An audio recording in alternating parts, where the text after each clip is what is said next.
In this video, we will study about transcription in eukaryotes.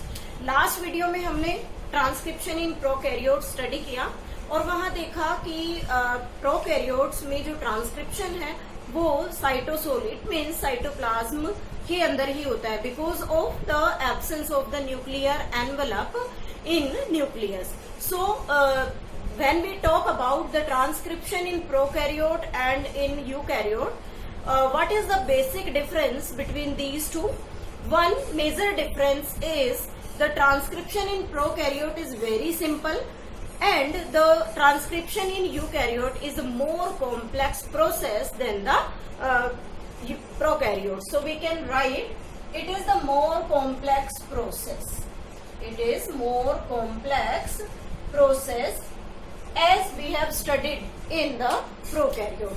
Next important thing, where this transcription in prokaryotes takes place. So first one is transcription in eukaryotes takes place in nucleus and two semi-autonomous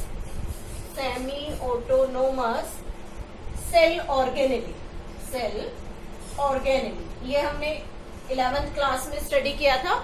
Which one or we can say what type of semi-autonomous cell organelle is present in the cell, either in the plants or in the animal cell. So first semi-autonomous cell organelle is mitochondria and second is plastid. Why the transcription takes place in these two cell organelles? Because both of them have their own genetic material. They have their own genetic material. So the transcription takes place in these three things. One, in the nucleus in every cell in eukaryotes, and in two semi-autonomous cell organelles consisting of the mitochondria and the plastid. Next thing, कब transcription जो है वो eukaryotic cell में होता है? It takes place in G1 and G2 phase of cell cycle. 11th class में हमने cell division के बारे में पढ़ा है और वहां हम सेल साइकिल भी पढ़कर आए हैं. तो सेल साइकिल में G1 और G2 फेज में ट्रांसक्रिप्शन होता है और ट्रांसक्रिप्शन का जो रिजल्ट है that is the formation of all types of RNA. वो जो आरएनए फॉर्म होता है that is transferred from the nucleus to the cytoplasm through nuclear port. So we can write the RNA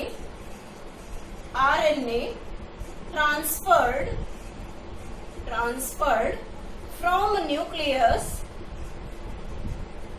to cytoplasm by nuclear pore, and these nuclear pore always present in the cell membrane nuclear membrane of the cell organelle. So this is about the basic of the transcription in eukaryotic cell. Now why this process is known as more complex? Last video में हमने polymerase enzyme के बारे में study किया था कि there are the DNA dependent RNA polymerase enzyme which helps in this transcription process. तो अब हम उसमें डिस्कस करते हैं कि कौन कौन से टाइप के आरएनए पॉलीमरेज एंजाइम यहाँ ट्रांसक्रिप्शन इन यूकैरियोट्स में हेल्प करेंगे. तो important thing is there are three types of RNA polymerase.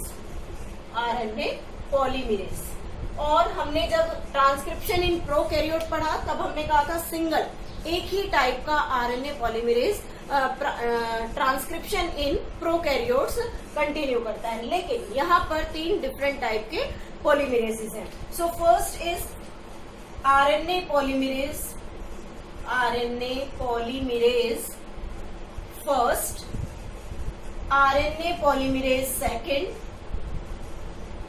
RNA polymerase second and RNA polymerase third. ये 3 डिफरेंट टाइप्स के एंजाइम इस ट्रांसक्रिप्शन प्रोसेस को कंप्लीट करते हैं. So what are the next is कि ये आरएनए पॉलीमरेज कौन कौन से टाइप के डिफरेंट स्ट्रक्चर ऑफ आरएनए की फॉर्मेशन करते हैं. So first is RNA polymerase first that synthesize ribosomal RNA as well as its small sub units. जब हमने 11th क्लास में इसका स्ट्रक्चर पढ़ा था तो देखा था कि डिफरेंट सब यूनिट्स इनके अंदर प्रेजेंट होती है. तो यहाँ पर जो आरएनए है उसके साथ 20S, 18S एंड 5.8S ये जो सब यूनिट्स हैं इन तीनों की फॉर्मेशन आरएनए पॉलीमरेज फर्स्ट करता है. सेकंड आता है RNA polymerase second. This second RNA polymerase helps in formation of hnRNA. That is most important. hnRNA is also known as heterogeneous nuclear RNA. Nuclear RNA, and this heterogeneous nuclear RNA is also known as precursor of mRNA. Precursor of mRNA. Precursor means कि जब हम eukaryotes में RNA synthesis या mRNA formation की बात करते हैं तो कभी भी यूकैरियोटिक सेल में एमआरएनए डायरेक्टली सिंथेसाइज नहीं होता.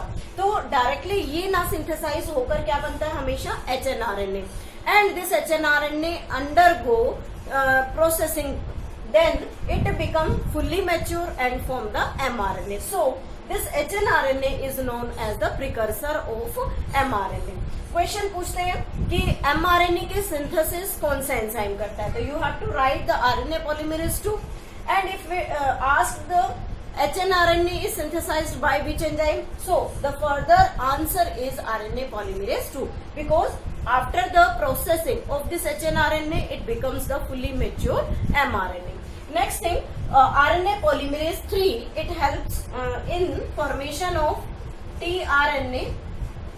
Then 5S rRNA means RNA की फर्दर एक स्मॉल यूनिट है 5S, उसकी फॉर्मेशन भी यही करेगा. SNRNA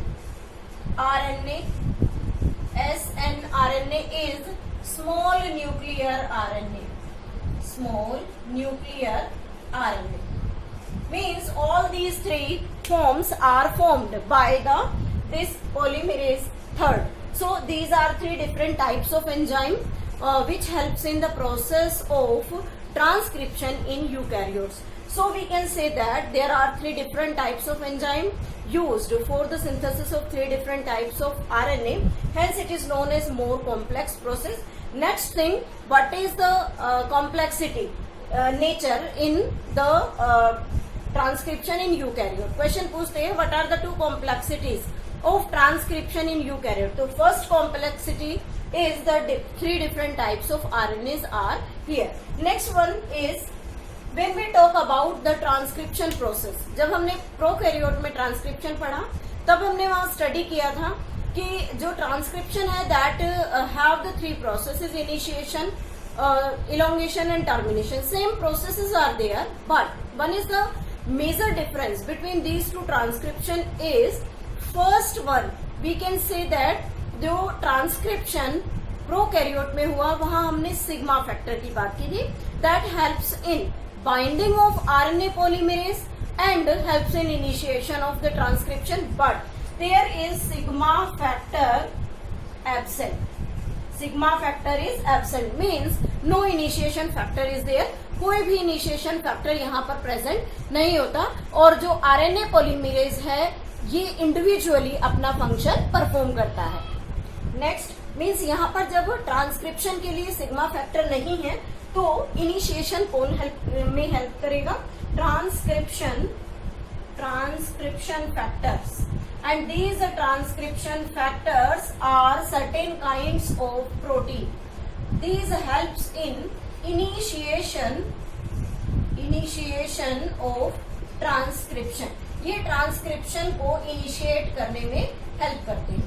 सेकंड हमने बात की थी कि ट्रांसक्रिप्शन को टर्मिनेट करने के लिए वहां टर्मिनेशन फैक्टर है, लेकिन यहाँ कोई भी टर्मिनेशन फैक्टर नहीं है. अगेन टर्मिनेशन फैक्टर जो होगा वो ट्रांसक्रिप्शन फैक्टर की तरह काम करेगा, जो स्पेसिफिक प्रोटीन होंगे और वो प्रोसेस को टर्मिनेट करने में हेल्प करेगा। Next thing, no primer is needed. No primer, primer in the sense we are talking about the RNA primer is needed. किसी भी टाइप का कोई भी जो आरएनए प्राइमर है उसकी नीड यहाँ पर नहीं होती, इसलिए ये एक स्पेशल कॉम्प्लेक्सिटी शो करता है in comparison to the prokaryote. Next thing कि जो भी इसमें न्यू आरएनए की सिंथेसिस होगी, and the new RNA is synthesized in the form of hnRNA, जो हमने अभी डिस्कस किया था एचएनआरएनए। ये जो एचएनआरएनए है ये फुल्ली मैच्योर नहीं है because it has the split genes, split genes. और ये स्प्लिट जीन्स क्या होते हैं, ये हमने कल वीडियो में डिस्कस किया था। Split genes means having the intron and exon, intron and exon. Intron को हमने कहा था नॉन कोडिंग सीक्वेंस और एक्सोन्स कोडिंग सीक्वेंस। तो अगर ये दोनों इंटरप्शंस में प्रेजेंट है तो इंट्रॉन क्या करता है, प्रोटीन सिंथेसिस नहीं होने देगा, इसलिए जो एचएनआरएनए है उसे पहले प्रोसेस करेंगे जिसमें इंट्रॉन्स को रिमूव किया जाएगा और एक्सोन्स की सभी यूनिट्स को आपस में ज्वाइन करेंगे, and then the hnRNA become fully mature and forms the mRNA. So the split genes is present in hnRNA and this is the new RNA formed by RNA polymerase 2 that get be processed. ये अभी हम discuss करेंगे आगे कि किस तरीके से इसकी प्रोसेसिंग होगी। नेक्स्ट इम्पोर्टेंट थिंग, हमने जब ट्रांसक्रिप्शन प्रोकैरियोट पे पढ़ा तब हमने कपलिंग के बारे में बात की थी। Coupling reaction, coupling means transcription and translation, क्रिप्शन एंड ट्रांसलेशन। हमने कहा था कि जब बैक्टीरियल सेल में ट्रांसक्रिप्शन स्टार्ट होता है तो ट्रांसक्रिप्शन कंप्लीट होने से पहले ही उसके साथ साथ ट्रांसलेशन भी स्टार्ट हो जाता है। मीन्स एमआरएनए बनने के साथ साथ प्रोटीन का सिंथेसिस भी कंटिन्यू चलता है। और प्रोकैरियोटिक सेल में इस टाइप के प्रोसेस को जब दोनों साइमल्टेनियसली काम कर रहे हैं then it is known as coupling process, but in the eukaryote coupling process is not possible. Coupling or you can say coupled reaction not possible, not possible. इसके पीछे फैक्टर क्या है कि जब हम बात करते हैं यूकैरियोट ट्रांसक्रिप्शन का तो वहां हमने देखा कि वो फर्स्ट ऑफ ऑल न्यूक्लियस में हो रहा है। न्यूक्लियस में प्रोसेस होने के बाद, ट्रांसक्रिप्शन होने के बाद वो साइटोप्लाज्म में आएगा और जो प्रोटीन सिंथेसिस है वो हमेशा साइटोप्लाज्म में ही होता है। लेकिन जो प्रोकैरियोटिक सेल है वहां पर कोई डिफरेंशिएशन नहीं होता, साइटोसोल नॉर्मल जिसमें डीएनए भी प्रेजेंट है वहीं पर ट्रांसक्रिप्शन है, वहीं ट्रांसलेशन है, इसलिए वहां पर इतना वेट नहीं करना होता कि अभी आरएनए बनेगा देन वो शिफ्ट होगा और उसके बाद प्रोटीन सिंथेसिस होगा। दोनों सेम प्लेस पर प्रेजेंट होते हैं, इसलिए उसके अंदर जो प्रोसेसिंग चलती है वो पूरी साइटोसोल के अंदर होती है, इसलिए वहां पर जो प्रोसेस होता है वो कपल्ड रिएक्शन में है। लेकिन यूकैरियोटिक सेल्स में कपल्ड रिएक्शन पॉसिबल नहीं है। Next is transcription in eukaryotes में पोस्ट ट्रांसक्रिप्शनल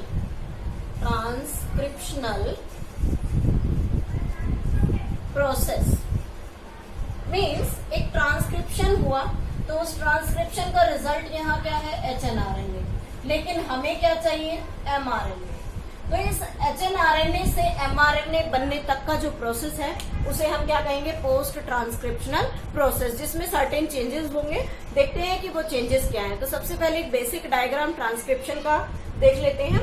हम यहाँ पर एक डीएनए स्ट्रैंड कंसीडर कर रहे हैं, this is the DNA strand, और इस डीएनए स्ट्रैंड पर यहाँ टर्मिनेशन के साथ दिखा देते हैं कि यहाँ पर ये हमारा आरएनए पॉलीमरेज एंजाइम जो क्या कर रहा था, इलोंगेशन प्रोसेस को कंप्लीट किया इसने, और उसके साथ साथ इसने इनिशिएशन भी कंट्रोल किया।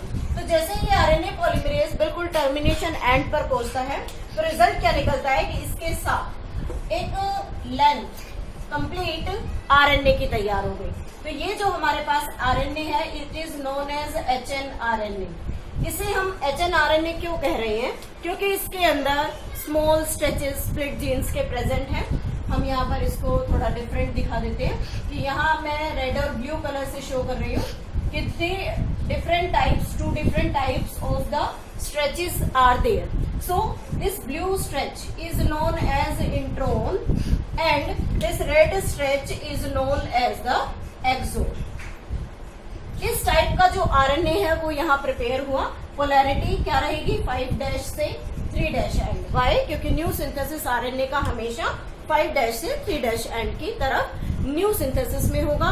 और किसके पैरेलल बनता है? हमेशा 3' टू 5' डीएनए के पैरेलल बनता है. तो यहाँ पर सबसे पहले इंट्रोन और एक्सोन्स दोनों इंटरप्शंस प्रेजेंट है, इसलिए हम इस मॉलिक्यूल को एचएनआरएनए कहते हैं. अब इस मॉलिक्यूल की प्रोसेस स्टार्ट होती है, प्रोसेसिंग. तो उस प्रोसेसिंग में फर्स्ट स्टेप आता है इसका कैपिंग. तो इस कैपिंग में एक्चुअली क्या होता है कि जो इसका 5' एंड है, इस 5' एंड पर कैपिंग प्रोसेस होगा. Takes place at 5' end of hnRNA. इस एचएनआरएनए के 5' एंड पर क्या होगी? कैपिंग. अब ये कैपिंग किसकी होगी? It is of methylated guanosine triphosphate. और इस मिथाइलेटेड गुआनोसिन ट्राइफॉस्फेट को यहाँ शॉर्टली हम MGPPP लिख सकते हैं. That is the capping. ये क्या क्यों जरूरी है कि जो एमआरएनए बनेगा उस एमआरएनए की एक स्पेशल प्रोटेक्शन है and it protects the mRNA from nucleus enzyme से इसे प्रोटेक्ट करने में हेल्प करेगा. सेकेंड थिंग आती है, second process is the telling process. And this tailing process is also known as polyadenylation process. This polyadenylation process takes place at 3' end of the mRNA. Takes place at 3' end of mRNA. And here the adenylated residue approximately 200 to 300 attached at 3' end. 3' end पर उनका attachment होता है. And this tailing process, it is also known as polyadenylation is there, so it is known as polyA-tail. And this polyA-tail protects the mRNA molecule from the special enzyme which is named as exonuclease. इस exonuclease enzyme से mRNA molecule को protect करने के लिए telling process होता है. Now third main point is the splicing. This splicing is most important. अब इस स्प्लाइसिंग में क्या होगा? जितने भी यहाँ पर इंट्रॉन्स प्रेजेंट है, means we are representing here with the blue colour. तो ये जो इंट्रॉन्स है दीज आर नॉन कोडिंग, जो प्रोटीन सिंथेसिस में इंटरप्ट करते हैं या प्रोटीन सिंथेसिस के लिए कोड नहीं करेंगे. तो यहाँ मेन नीड क्या है? To remove these introns. तो इन इंट्रॉन्स को रिमूव करने के लिए जो स्पेसिफिक टाइप के प्रोटीन्स दैट इज स्प्लिशियोसोम, उन प्रोटीन्स की रिक्वायरमेंट होती है. And these protein will remove these introns from here and the exon will attach with each other and forming again a fully mature mRNA. तो main यहाँ splicing में क्या होगा? introns get removed by specific proteins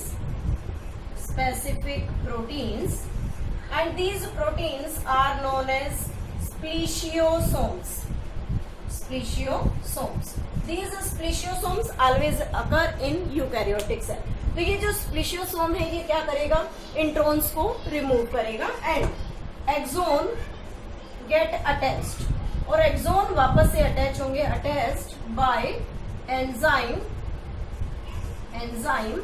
ligase. As we know about the ligase which helps in joining of the DNA as well as RNA short fragments.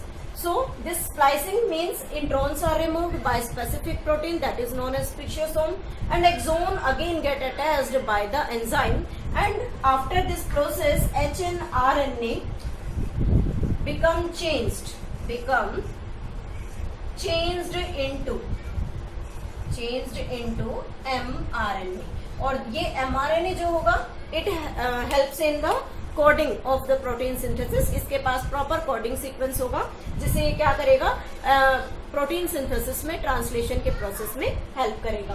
तो अब हम यहाँ देखते हैं कि कैपिंग, टेलिंग जो और स्प्लाइसिंग है वो किस तरीके से यहाँ पर अटैच होगी. तो सबसे पहले इसके ऊपर सपोज दैट यहाँ हमने शॉर्ट ये स्ट्रैंड ले लिया. इस स्ट्रैंड पर हमने इंट्रॉन और एक्सोन्स ड्रॉ किए थे. दिस इज इंट्रॉन एक्सोन्स, ये हमने यहाँ पर अटैच किया हुआ है. तो फर्स्ट थिंग क्या होगी, हम यहाँ पोलैरिटी दे देते हैं. First and is 5' and this is 3'. तो यहाँ हमने कहा कि यहाँ पर एक कैप अटैच होगी, तो उस कैप को थोड़ा डिफरेंट करके शो करते हैं. दिस इज द कैप, ये यहाँ पर कैप अटैच हो गई, and this cap is MGPPP, ये मिथाइलेटेड गुआनोसिन कैप लग गई. 3' एंड पर यहाँ पर एक टेल अटैच होगी, and this tail is named as poly A tail, जो क्या कर रही है, दोनों एंड से प्रोटेक्शन कर रही है. यहाँ पर जो कैप है it protects it from the nucleus enzyme, और जो टेल है it protect it from the exonuclease enzyme.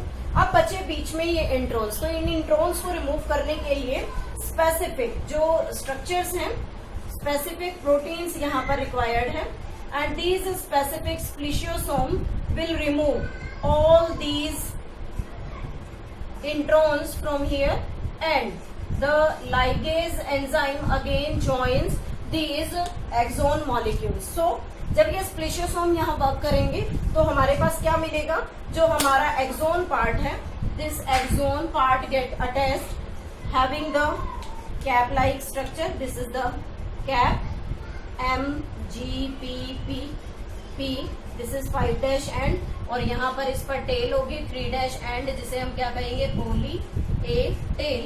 और ये जो कंप्लीट स्ट्रक्चर यहाँ रेड कलर से हमने एक्सोन को शो किया था, वो एक्सोन यहाँ जुड़ गया, और this one is the fully matured mRNA. So this is all about the processing, or we can say the post transcriptional changes. Main thing है यहाँ की 2 more complexities क्या है. तो first, more complex nature of the transcription in eukaryote, 3 different types of enzyme for the formation of 3 different types of RNA. And second complexity is that कि hnRNA is produced by the result of transcription. It get fully mature and changes into mRNA by certain processes. So in the next video we will study about the next topic.